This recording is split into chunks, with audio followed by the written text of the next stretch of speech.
అప్పటికప్పుడు ఏదన్నా స్పైసీగా తినాలన్నప్పుడు ఇలా ఒకసారి మిరపకాయ బజ్జీలు వేసుకొని తిన్నారంటే టేస్ట్ చాలా బాగుంటుంది. ఈ మిరపకాయ బజ్జీలు వేసుకోవటం కోసం ముందుగా పొడవుగా ఉన్న లావు మిరపకాయలు తీసుకోవాలి. వీటిని ఎడ్జులు కొంచెం కట్ చేసుకొని మధ్యలో చీలికల్లాగా కట్ చేసుకోవాలి. బజ్జీల కోసం 1 కప్పు శనగపిండిని తీసుకొని ఇలా జల్లించి తీసుకోవాలి. జల్లించుకున్న పిండిలో ఒక 1/2 table spoon salt, 1/2 table spoon కారం, 1 టేబుల్ స్పూన్ వామ్ కొంచెం క్రష్ చేసుకొని వేసుకున్నారంటే ఆ ఫ్లేవర్ బజ్జీలకు బాగా తెలుస్తుంది. ఈ ఉప్పు కారం అంతా పిండిలో కలిసేలాగా కలుపుకొని ఇందులో వేడివేడిగా ఉన్న ఆయిల్ని 1 టేబుల్ స్పూన్ వేసుకొని పిండి మొత్తం కలిసేలాగా కలుపుకోవాలి.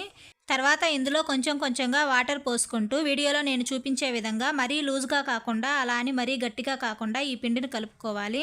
ఇప్పుడు డీప్ ఫ్రైకి సరిపడా ఆయిల్ పెట్టుకొని మనం కట్ చేసుకున్న బజ్జీలు ఈ పిండి లోపల వరకు పోయేలాగా నేను వీడియోలో చూపించిన విధంగా ఒక్కొక్కటిగా వేసుకుంటూ 2 సైడ్స్ మంచి గోల్డెన్ బ్రౌన్ కలర్ వచ్చే అంతవరకు ఫ్రై చేసుకున్నామంటే వేడివేడి మిర్చి బజ్జీ రెడీ అయిపోద్ది.